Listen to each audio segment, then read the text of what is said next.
Hello friends, आज का हमारा टॉपिक है जीएसटी रिटर्न। तो जीएसटी रिटर्न अपने को कौन कौन से फाइल करने होते हैं, कौन सी डेट को फाइल करने होते हैं और उनमें क्या क्या चीज़ें अपने को ध्यान रखनी होती है। तो जीएसटी रिटर्न में एक तो आपको GSTR 1 फाइल करना होता है और एक GSTR 3B। GSTR 2 आपको फाइल करना नहीं होता है, GSTR 2 खाली आपको मैच करना होता है। तो पहले आज अपन स्टार्ट करेंगे GSTR 1। अब GSTR 1 में क्या जाएगा? GSTR 1 में जाती है आपके सेल। आपने जो सेल की है उसका रिटर्न अपने को मंथ एंड होने पर फाइल करना पड़ता है। तो GSTR 1 फॉर सेल। अब वो कब जाएगा? GSTR 1 मंथ एंड होने पर नेक्स्ट मंथ की 11 तारीख को 11th को GSTR 1 फाइल करना पड़ेगा। उसमें आप लेट नहीं कर सकते हो, लेट कर सकते हैं, लेकिन उसमें आप अगर लेट करते हो एक दिन भी तो उस पर क्या इफ़ेक्ट पड़ेगा वो भी अपने को समझना ज़रूरी है। तो पहले बेसिक रूल समझ लेते हैं GSTR 1 में क्या क्या है। तो GSTR 1 में आपकी सेल जाएगी, आपने जो सेल की है उसका रिटर्न फाइल करना है। मान लीजिए अपन ले लेते हैं अप्रैल 2025।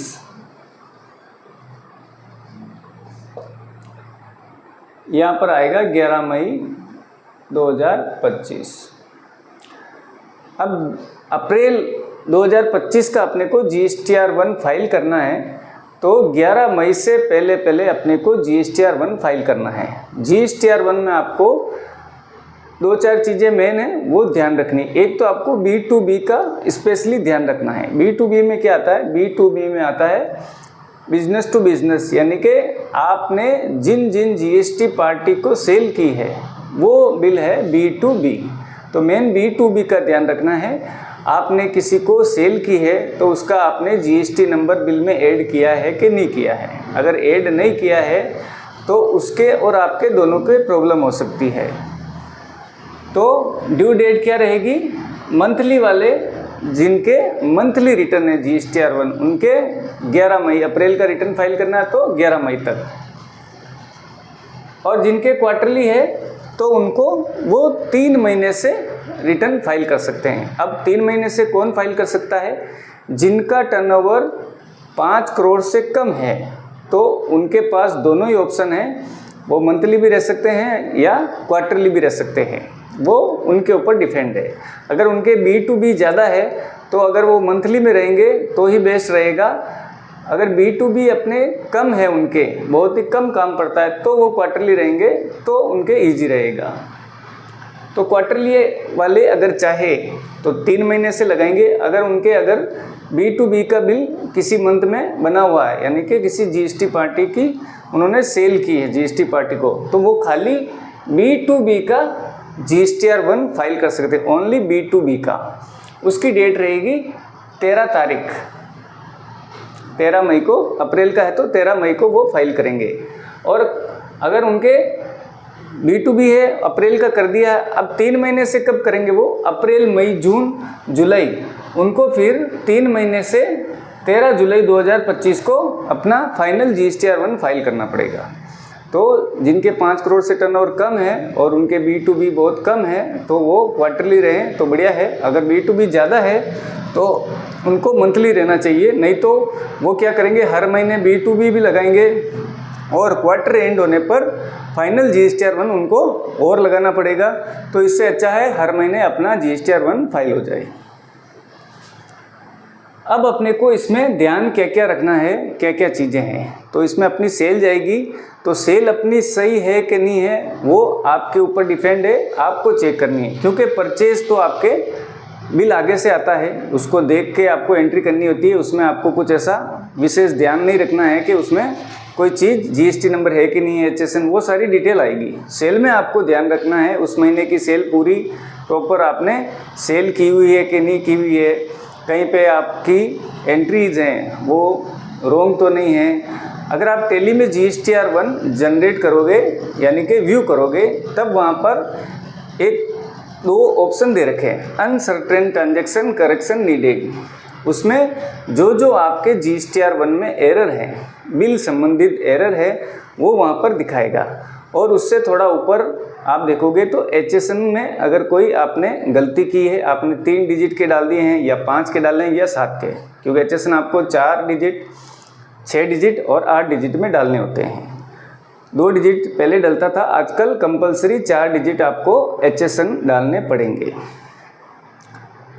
तो आपको उसमें अनसर्टेन ट्रांजैक्शन करेक्शन नीडेड में जो जो एरर है उनको पहले सोल्व करना है। अगर आप उनको सोल्व नहीं करते हो तो जो बिल एरर में है वो वहीं पर रहेंगे, आपके जो GSTR 1 है आप एक्सपोर्ट करोगे वहाँ पर वो काउंट नहीं होंगे। तो एरर जो भी है आपको निकालने हैं, HSN के हो या बिल संबंधित कोई भी एरर हो। अब एरर क्या क्या हो सकते हैं, एक तो आएगा table wise information not provided. उसका मतलब है आपने किसी पार्टी को रेगुलर तो किया है लेकिन आपने GST नंबर उसमें ऐड नहीं किए हैं, या तो उसके GST नंबर आप ऐड करो, या फिर अगर वो पार्टी अनरजिस्टर्ड है, कंज्यूमर है, तो उनको अनरजिस्टर्ड या कंज्यूमर करना है। तो वहीं पर आपको एंटर करके कंट्रोल एंटर करना है। कंट्रोल एंटर करके पार्टी लेजर पर फिर आपको कंट्रोल एंटर करना है, जो भी करेक्शन है उसका GST नंबर है तो डाल देना है, वरना अनरजिस्टर्ड या कंज्यूमर करके उसको सेव कर देना है। उसके अलावा आप आइटम आपने क्रिएट किया है उसमें GST की डिटेल 2 बार डाल दी है। अगर आप कई बार आप आइटम में करेक्शन करते हो GST की रेट का, HSN का, डिस्क्रिप्शन का, तो जैसे ही आप सेव करते हो तो आपको एक डेट पूछता है कि आपके जो पहले आपने मान लीजिए 12% GST लगा रखा था या HSN है वो 1 अप्रैल से आपने लगाया था, अभी मान लो मई चल रही है तो वो डेट 1 मई से आपको कहेगा कि ये 1 मई से एप्लीकेबल करना है, तो वहाँ पर आपको ध्यान रखना है वहाँ पर 1 अप्रैल करना है। अगर आप 1 मई से एप्लीकेबल कर देते हो तो वो 1 अप्रैल से 30 अप्रैल तक GST उठाएगा 12, और आपने GST बाद में 18 की है तो 1 मई से वो 18 उठाने लगेगा। तो ऐसी 2 तरह की अगर रेट रहेगी तो वहाँ पर बिल में एरर आएगा। किसी बिल में आपने शेष नहीं लगाया है वो एरर दिखाएगा, HSN रॉन्ग है वो एरर दिखाएगा। तो छोटे मोटे UQSC कोड नहीं डाला है, अल्टरनेट यूनिट आपने क्रिएट किया है उसमें रिपोर्टिंग UQSC नहीं डाला है, वो भी एरर उसमें दिखाएगा। वो सारे एरर आपको सोल्व करना है। इससे आगे मैं आपको प्रैक्टिकल एरर भी निकालना बताऊंगा कि प्रैक्टिकली एरर कैसे कैसे हो सकते हैं और उनको कैसे सोल्व करना है। तो पहले अपने को समझना है GSTR 1 का महत्व। पूरे अकाउंट्स में आपको मेन जो महत्व की चीज़ है, इम्पोर्टेंट चीज़ है, वो है GSTR 1। GSTR 1 अगर आपका गलत है या टाइम पे फाइल नहीं है तो आपको परेशानी हो सकती है। तो अब GSTR 1 में क्या क्या जाएंगे पहले वो देख लेते हैं।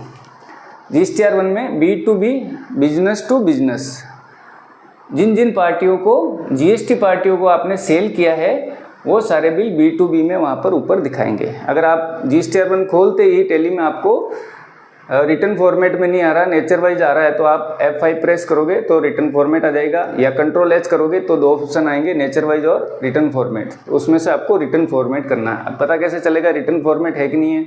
जैसे ही आप GSTR 1 ओपन करो, जो भी मंथ सेलेक्ट करो, तो आपको वहाँ देखना है कि B2B, B2C, debit note, credit note, HSN summary, document summary, ये सारी चीज़ें आ रही है कि नहीं आ रही है। वो नहीं आ रहा है तो आप समझो वो नेचर वाइज है, उसमें सिर्फ टैक्सेबल अमाउंट CGST, SGST इतना ही आएगा। तो वैसे नहीं करना है, उसको रिटर्न फॉर्मेट में एक्सपोर्ट करना है। B2CL, business to customer large, IGST के 2 लाख 2.5 लाख से ऊपर जो भी बिल है अनरजिस्टर्ड पार्टी के, रजिस्टर्ड पार्टी के सारे बिल यहाँ पर आएंगे B2B में। अब IGST का कोई बिल है, URD कहते हैं अनरजिस्टर्ड डीलर या URP अनरजिस्टर्ड पर्सन, 2,50,000 से ऊपर किसी का बिल IGST का है और अनरजिस्टर्ड है, वो बिल आएगा किसमें? इसमें आएगा B2CS, business to customer small. Unregistered party के CGST के छोटे या जितने भी बड़े बिल हैं सारे इसमें आएंगे। इसमें खाली समरी आती है स्टेट वाइज, इन दोनों में क्या आती है? समरी आती है। यहाँ पर आएगा राजस्थान 5% की कितनी है, 12 की कितनी है, दिल्ली 5%, 12%, 18% कितनी है, गुजरात 5, 12, 18, यानी स्टेट वाइज समरी जाएगी B2CS और B2CL में। अब IGST के 2,50,000 से नीचे के अनरजिस्टर्ड के बिल इसमें आएंगे और CGST SGST जिस बिल में है वो सारे बिल इसी में आएंगे, खाली इसमें समरी जाएगी। तो मेन है अपना B2B, उसको ध्यान रखना। इसमें पार्टी का GST नंबर, नाम, बिल नंबर, टैक्स कितने % और नेट अमाउंट क्या है, टैक्सेबल अमाउंट क्या है, वो सारी डिटेल इसमें जाती है।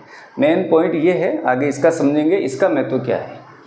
डेबिट नोट, क्रेडिट नोट, आपका जो भी आपने debit note credit note registered party को जनरेट किए हैं वो इसमें आएंगे। अनरजिस्टर्ड पार्टी के इसी के अंदर समायोजन होंगे, वो इसमें से ही आपको माइनस होके लेस होके दिखाएंगे। बाहर अनरजिस्टर्ड पार्टी का आपको यहाँ नहीं दिखाएगा, आपको सिर्फ यहाँ पर रजिस्टर्ड पार्टी का डेबिट नोट क्रेडिट नोट ही शो होगा। एग्जम्प्टेड नील रेटेड सेल, आपकी GST फ्री की जो सेल है या नील रेटेड सेल है, तो इसमें सिर्फ समरी जाएगी intra state, regular party, unregistered party.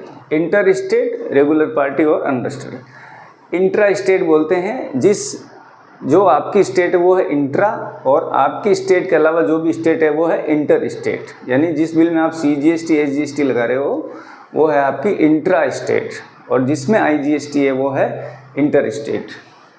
उसके बाद HSN समरी, इसमें HSN समरी आएगी।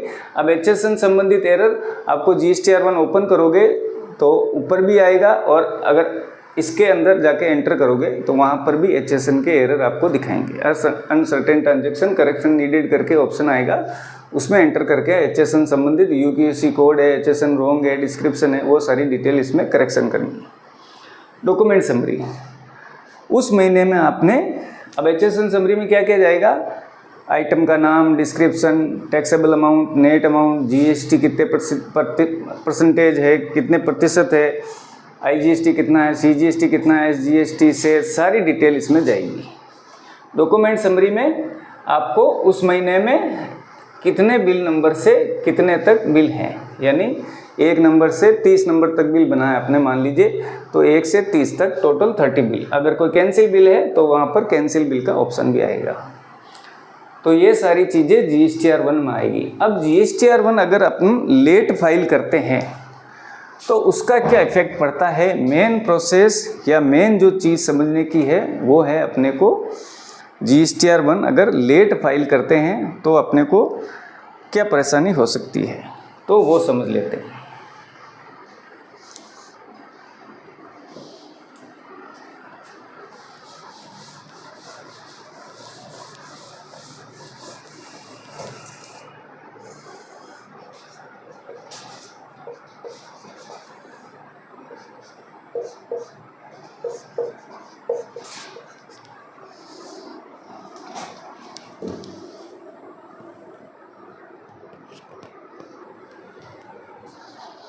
GSTR1 अगर आपने लेट फाइल किया तो उसका क्या इफेक्ट पड़ेगा। मान लीजिए अप्रैल 2025 का अपने को रिटर्न फाइल करवाना है, वो करना है मंथली का है, मान लीजिए 11 मई 2025 को अपने को GSTR1 फाइल करना है। अब एक पार्टी है B2B की, मेन इसमें इफेक्ट पड़ता है B2B को। इस पार्टी को मैंने 1 लाख का माल सेल किया, GST 18% से 18,000 हो गया, 1,18,000 का बिल है, ठीक है। अब मैं 11 तारीख को अगर रिटर्न फाइल करता हूँ तो मैं GSTR1 11 तारीख से पहले मैंने फाइल करवा दिया, तो ये जो बिल है, मान लीजिए ये पार्टी है ABCD, कोई भी एक पार्टी है, तो मैंने अगर ड्यू डेट तक रिटर्न फाइल कर दिया तो ये जो बिल है इस पार्टी को अपने GSTR2B में शो होगा। ये भी ऐसा नहीं है कि अपन ने माल परचेज किया या सेल किया। मान लीजिए अपन ने सेल किया तो जिसने परचेज किया है, इस पार्टी ने परचेज किया है, तो इसको GST की इनपुट सीधी नहीं मिलती है। अपन ने अगर ड्यू डेट तक GSTR1 फाइल किया है तो ये बिल इनके GSTR2B में शो होगा। अगर वो बिल GSTR2B में शो हो रहा है तभी इसको ये GSTR की इनपुट, ITC बोलते हैं, इनपुट टैक्स क्रेडिट, ये इसको मिलेगी, ये यूटिलाइज कर सकता है। अगर अपने 11 तारीख के बाद में 12 को, 13 को, 15 को लेट किया है, मान लीजिए 15 मई को किया है, तो ये जो उसको 18,000 की ITC मिलनी है, इनपुट मिलनी है, वो उस महीने में नहीं मिलके उसको नेक्स्ट मंथ में मिलेगी। अब अगर ये भी अप्रैल का GSTR 3B फाइल करेगा तो इसको अप्रैल मंथ में नहीं मिलके मई 2025 का ये GSTR 3B जब फाइल करेगा तब ये GST की इनपुट इसको मिलेगी। तो आपका एक दिन लेट करते ही इसका 18,000 का GST इसको, या तो इनपुट इसके पास कम है, नहीं है तो इसको एक बार की डिपॉजिट करवानी पड़ेगी। अब क्वार्टरली है तो इसीलिए B2B क्यों लगवाते हैं GSTR 1 का, कि B2B जो भी है उनको अपना GST उसी महीने में इनपुट है जो मिल जाए वो क्लेम कर सके। अगर आपने B2B का नहीं किया है क्वार्टरली में या मंथली में, तो B2B का क्वार्टरली वालों के 13 तारीख है, तो वो 13 तारीख तक कर सकते हो। अब जब भी ये पार्टी अपना GSTR 2B डाउनलोड करेगी, व्यू करेगी, वो करेगी 13 तारीख के बाद में, क्योंकि मंथली वालों के ड्यू डेट है 11 तारीख और क्वार्टरली वालों के डेट है 13 तारीख। तो 13 तारीख के बाद में वो व्यू करेगा GSTR 2B। अगर वो बिल इसमें नहीं दिखेगा तो ये इनपुट उस महीने में वो क्लेम नहीं कर सकता है। एक आएगा GSTR 2A, अगर मैंने 15 को रिटर्न लगाया है तो वो 2B में नहीं दिखेगा, 2A में दिखेगा। अगर मैंने लगाया ही नहीं है तो दोनों में नहीं दिखेगा। 2A खाली आपको देखने के लिए है कि उस पार्टी ने आपके GSTR 1 फाइल किया है कि नहीं किया है। बाकी आपको जो भी ITC क्लेम करनी है मिलेगी, वो मिलेगी GSTR 2B के अकॉर्डिंग। अब इफेक्ट क्या पड़ेगा वो थोड़ा सा उदाहरण से समझ लीजिए। मान लीजिए ये अपन ने सेल किसी को की है, ये उस पार्टी का है, ABCD पार्टी जो भी है, ठीक है। उसने अपने से परचेज किया 1 लाख प्लस 18,000 का GST, ठीक है, ये उसकी परचेज है। अब उसने ये माल है जो सेल किया है, उसी महीने में इसने सेल कर दिया। उसने 1 लाख का माल सेल कर दिया, मान लो 1,50,000 में, ठीक है, 50,000 में उसने सेल कर दिया, तो इसकी GST हो गई 27,000। तो उसकी इनपुट कितनी है ITC 18,000 और आउटपुट कितनी है 27,000। तो 18,000 इनपुट है, आउटपुट 27,000 है, तो डिफरेंस के जो 9,000 रुपये हैं उसको डिपॉजिट करवाने पड़ेंगे। डिफरेंस का अमाउंट कहाँ से आया, माल 1 लाख का खरीदा, अपन ने 1.5 लाख में सेल किया, 50,000 प्रॉफिट लिया, 50,000 प्रॉफिट पे अपन ने 9,000 GST लिए, वो ग्राहक से लिए या जिस कस्टमर से लिए उससे लिए, वो लेके अपने को गवर्नमेंट में जमा करवाना होता है। जो प्रॉफिट का GST है वो अपने को डिपॉजिट करवाना पड़ता है। तो आपने 50,000 पर 9,000 का GST एक्स्ट्रा लिया, वो अपने को 20 तारीख तक जमा करवाना है। अब मान लो ये इनपुट अपने को मिली नहीं, अपन ने GSTR 1 क्या किया, लेट लगाया, 11 तारीख के बाद में फाइल किया, क्वार्टरली है तो उसने 13 तारीख के बाद में किया, तो ये GST उसको 18,000 की क्या होगी, मिलेगी नहीं। तब उसको भरना कितना पड़ेगा उस महीने में 27,000। ये 27,000 उसको डिपॉजिट करवाने पड़ेंगे।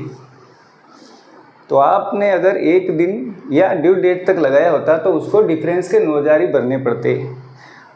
अब आपने मान लीजिए 1 लाख का 1 लाख ही है और यहाँ मान लीजिए 18,000 ही है, तो इस हिसाब से तो उसको अभी फ़िलहाल कुछ नहीं भरना है। लेकिन आपने GSTR 1 नहीं लगाया तो उसको कितना भरना पड़ेगा, 18,000, क्योंकि उसको ये इनपुट मिली नहीं, ITC शो ही नहीं हो रही है, तो उसको एक बार का आउटपुट का जो GST है वो क्या करना पड़ेगा, डिपॉजिट करवाना पड़ेगा चालान द्वारा। अगर आपने GSTR 1 टाइम पे लगाया होता तो उसको ये GST नहीं भरना पड़ता।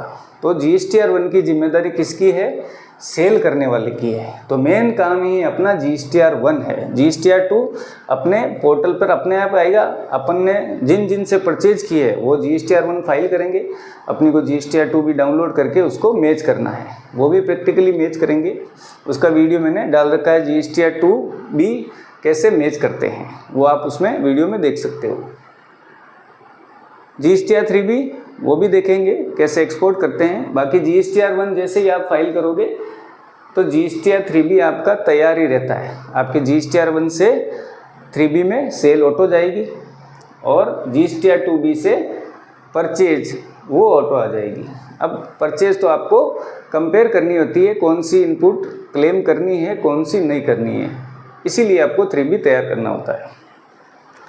तो GSTR1 में आपको मेन जो पर्पज़ है अपना GSTR1 है वो है सेल का। तो सेल की जिम्मेदारी किसकी है? अपनी है। अगर अपन काम कर रहे हैं तो सेल की जिम्मेदारी अपनी है, परचेज की जिम्मेदारी अपनी नहीं है। अपन ने परचेज किया है, अगले का काम है वो GSTR1 फाइल करेगा।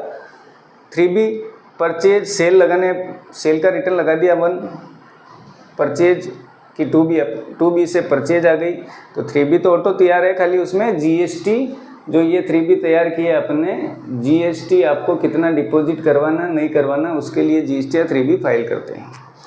अब GSTR3B की डेट क्या है, 2B कहाँ से होगा, वो भी इस वीडियो में आगे जारी रखेंगे। पहले अपन प्रैक्टिकली ही देख लेते हैं GSTR1 अपने को टैली से एरर कैसे निकालने हैं और उनको एक्सपोर्ट कैसे करना है। तो चलते हैं प्रैक्टिकल की ओर।